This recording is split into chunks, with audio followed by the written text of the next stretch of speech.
بسم اللہ الرحمن الرحیم۔ امام بخاری ریسرچ اکیڈمی علی گڑھ سے شائع ہونے والے ہفت روزہ الجمعہ میگزین بتاریخ 15 محرم 1442 ہجری مطابق 4 ستمبر 2020 کے مضامین کی آڈیو ریکارڈنگ پیش خدمت ہے۔ ذکر انبیاء حضرت ہارون علیہ السلام۔ حضرت ہارون علیہ السلام حضرت موسیٰ علیہ السلام کے سگے بھائی تھے اور حضرت موسیٰ علیہ السلام سے 3 سال بڑے تھے۔ انہیں اللہ تعالیٰ نے بولنے کی زبردست قدرت و صلاحیت عطا کی تھی۔ ان کی زبان بڑی میٹھی اور بڑی صاف تھی۔ وہ بولتے تو بات دلوں پر اثر کرتی اور وہ بڑے اچھے انداز میں اپنی بات دوسروں تک پہنچا دیتے۔ یہی وجہ تھی کہ جب اللہ تعالیٰ نے حضرت موسیٰ علیہ السلام کو نبی بنایا تو انہوں نے اللہ تعالیٰ سے درخواست کی کہ اے میرے پروردگار، میرے بھائی ہارون کو اس کام میں میرا مددگار بنا دے، کیونکہ ان کی زبان مجھ سے زیادہ فصیح یعنی صاف ستھری ہے۔ اللہ تعالیٰ نے ان کی دعا قبول کی اور حضرت ہارون کو بھی نبوت سے نواز کر انہیں حضرت موسیٰ کا مددگار بنا دیا۔ پھر جب اللہ تعالیٰ نے حضرت موسیٰ علیہ السلام کو فرعون کے پاس جانے اور اسے حق کی دعوت دینے کا حکم دیا تو ان کے ساتھ میں حضرت ہارون علیہ السلام کو بھی یہ حکم دیا۔ چنانچہ وہ دونوں ساتھ میں ہی فرعون کے دربار میں گئے اور اسے اللہ کی عبادت کی دعوت دی۔ حضرت ہارون علیہ السلام اپنی وفات تک حضرت موسیٰ کے ساتھ دعوت و تبلیغ کا کام کرتے رہے اور ان کے وزیر ہونے کی پوری ذمہ داری نبھاتے رہے۔ جب اللہ تعالیٰ نے حضرت موسیٰ علیہ السلام کو شریعت دینے کے لیے کوہ طور پر بلایا تو آپ حضرت ہارون کو ہی اپنا جانشین بنا کر گئے اور انہیں نصیحت کر کے گئے کہ تم ان لوگوں کی اصلاح کا کام کرتے رہنا اور جو لوگ بگاڑ پیدا کریں ان کی بات مت ماننا۔ حضرت موسیٰ کے چلے جانے کے بعد سامری نام کے ایک شخص نے سونے کا ایک بچڑا بنا کر لوگوں کو اس کی پوجا کرنے کی دعوت دی۔ لوگ اس کی باتوں میں آ کر اس بچڑے کو پوجنے لگے۔ حضرت ہارون علیہ السلام نے انہیں سمجھانے کی بہت کوشش کی مگر وہ نہ مانے اور انہیں قتل کرنے کی دھمکیاں دی۔ ادھر جب حضرت موسیٰ علیہ السلام کو اس کی خبر ملی تو بڑی تیزی کے ساتھ اور غصے کی حالت میں واپس آئے اور آ کر حضرت ہارون سے پوچھ تاچھ شروع کر دی اور غصے میں ان کی داڑھی تک پکڑ لی۔ وہ یہ سمجھ رہے تھے کہ حضرت ہارون نے اپنی ذمہ داری ٹھیک سے ادا نہیں کی۔ حضرت ہارون علیہ السلام نے انہیں بتایا کہ بھائی، میں نے انہیں سمجھانے کی پوری کوشش کی مگر انہوں نے میری بات نہ مانی، اس لیے میں قصوروار نہیں ہوں۔ جب حضرت موسیٰ علیہ السلام کا غصہ ٹھنڈا ہوا تو انہیں احساس ہوا کہ ان سے چوک ہوئی ہے، چنانچہ انہوں نے اپنے اور اپنے بھائی کے لیے اللہ تعالیٰ سے مغفرت طلب کی۔ 123 سال کی عمر میں حضرت ہارون کی وفات ہوئی۔ اس وقت حضرت موسیٰ علیہ السلام زندہ تھے۔ چونکہ حضرت ہارون حضرت موسیٰ کے ساتھی اور معاون نبی تھے اس لیے ان کا تذکرہ قرآن میں حضرت موسیٰ کے ضمن میں ہی آیا ہے۔ ہم بھی ان کا مزید تذکرہ حضرت موسیٰ علیہ السلام کے ضمن میں ہی کریں گے انشاءاللہ۔ خصوصی کالم، یوم اساتذہ۔ 5 ستمبر کی تاریخ بھارت کے لیے بڑی خاص ہے۔ اسی دن ہندوستان کے سابق صدر اور ماہر تعلیم ڈاکٹر سروپلی رادھا کرشنن کے یوم پیدائش کی مناسبت سے یوم اساتذہ منایا جاتا ہے۔ اس کی تاریخ یہ بتائی جاتی ہے کہ جب ڈاکٹر رادھا کرشنن ہندوستان کے صدر بنے تو ان کے کچھ شاگردوں اور دوستوں نے ان سے خصوصی ملاقات کر کے یہ خواہش ظاہر کی کہ ہم آپ کا یوم پیدائش منانا چاہتے ہیں۔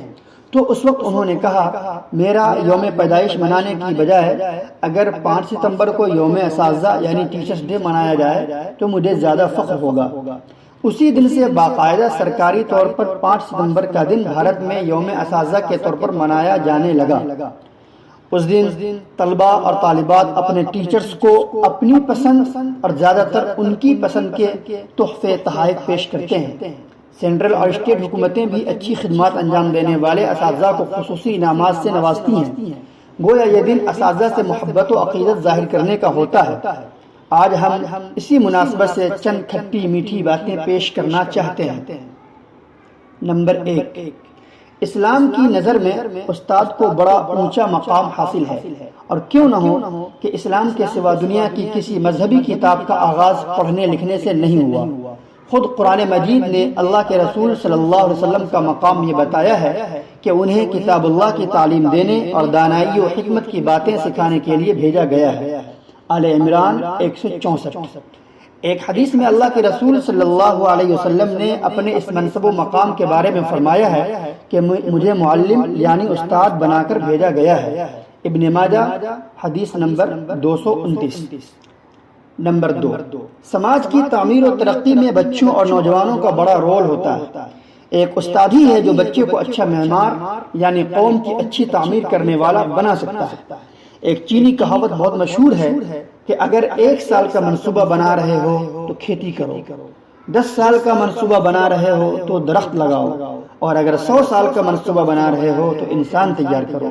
یقیناً انسان بنانے کا کام صرف اور صرف معلم اور استاد ہی بہتر طور پر کر سکتا ہے۔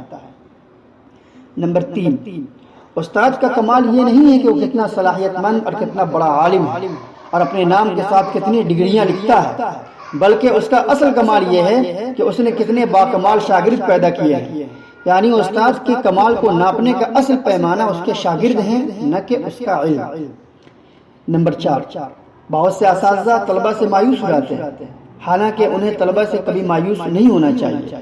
ہندوستان کے سابق صدر اور ماہر تعلیم ڈاکٹر ذاکر حسین صاحب کا یہ جملہ کتنا پیارا ہے کہ بچے کی طرف سے جب ساری دنیا مایوس ہو جاتی ہے تو 2 آدمی ہیں جن کے سینے میں امید باقی رہتی ہے، ایک اس کی ماں اور دوسرا اچھا استاد۔ نمبر 5، استاد کی حیثیت ایک ماڈل اور نمونے کی ہوتی ہے، اس لیے بہت ضروری ہے کہ استاد کی زندگی طالب علم کی زندگی سے ممتاز اور اچھی ہو۔ شاگرد اپنے استاد کے انداز اور اس کے زندگی کے طور طریقوں کو صرف دیکھتا ہی نہیں بلکہ انہیں اپنانے کی کوشش بھی کرتا ہے۔ اس لیے استاد کو وہ تمام عادتیں اختیار کرنی چاہیے جنہیں وہ بچوں کو اپنانے کا شوق دلاتا ہے۔ طالب علم کسی بڑے کو اپنا ہیرو بنا کر اس کی ہر ادا کو اپنے اندر پیدا کرنا چاہتا ہے، اس لیے استاد کو بچوں کا صرف استاد ہی نہیں بلکہ اس کا ہیرو بھی ہونا چاہیے۔ نمبر 6، استاد کو اپنے پیشے سے بھرپور دلچسپی ہونی چاہیے۔ بہت سارے استادوں کو یہ کہتے سنا گیا ہے کہ ان کا پڑھانے کا ارادہ بالکل نہیں تھا، مگر مجبوری کی وجہ سے انہیں یہ پیشہ اپنانا پڑا۔ بعض تو یہ بھی کہتے ہیں کہ میری قسمت خراب تھی کہ اسکول میں ٹیچر کی نوکری کر رہا ہوں، ورنہ میرا ارادہ تو افسر بننے کا تھا۔ اگر اس طرح کی بات استاد کے اندر ہوگی تو وہ کبھی کامیاب اور فائدہ پہنچانے والا استاد نہیں بن سکتا، خواہ کتنا ہی تعلیم یافتہ ہو۔ نمبر 7، اس میں کوئی شک نہیں کہ آج کے استاد کے پاس پہلے کے استاد کی بنسبت تعلیم بھی زیادہ ہے اور ڈگری بھی اونچی ہے، لیکن اس کے باوجود نہ جانے کیوں سبوں کی زبان سے یہ بات سننے کو ملتی ہے کہ آج اسکولوں اور مدرسوں میں پہلے جیسی پڑھائی نہیں ہوتی۔ ہر شخص پرانے زمانے کے استادوں کی تعریف کرتا ہوا نظر آتا ہے اور بہت حد تک یہ سچ بھی ہے، اس لیے ہمیں اس پہلو پر بھی توجہ دینی چاہیے۔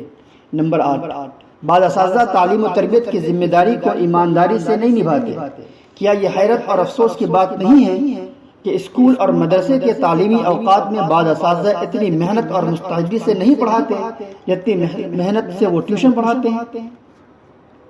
نمبر 9، اس سب کے باوجود یہ بات کبھی نہیں بھولنی چاہیے کہ استاد کی حیثیت ایک محسن کی ہوتی ہے، اس لیے ہمیشہ اس کو عظمت اور محبت کی نگاہ سے دیکھنا چاہیے، اس کی بے ادبی نہیں کرنی چاہیے، بات کرنے میں ہمیشہ ادب اور تہذیب کا خیال رکھنا چاہیے، اس کے لیے دعائیں کرنی چاہیے، کیونکہ دنیا میں سب سے اونچا مقام استاد کا ہے۔ دنیا میں سب سے اونچا مقام استاد کا ہے۔ دنیا کے ہر میدان میں جو سب سے اونچا نظر آتا ہے وہ یہ نہ سمجھے کہ یہ بلندی صرف اسے اپنی محنت سے ملی ہے، بلکہ اس بلندی کی طرف لے جانے والے اس کے اساتذہ ہی ہوتے ہیں۔ اگر استاد نہ ہو تو کوئی کچھ نہیں بن سکتا، اس لیے ہمیشہ اپنے استاد کو ایک محسن کی نظر سے دیکھنا چاہیے۔ نمبر 10، آخری بات یہ کہ ہمیں اس دن کو یوم اساتذہ کے طور پر منانے سے زیادہ اس بات کی فکر کرنی چاہیے کہ ہم اپنی قوم کو بہترین استاد دے پا رہے ہیں یا نہیں۔ اگر نہیں تو ہمیں کوشش کرنی چاہیے کہ ہم ایسے اساتذہ تیار کریں۔ والسلام علیکم ورحمۃ اللہ وبرکاتہ۔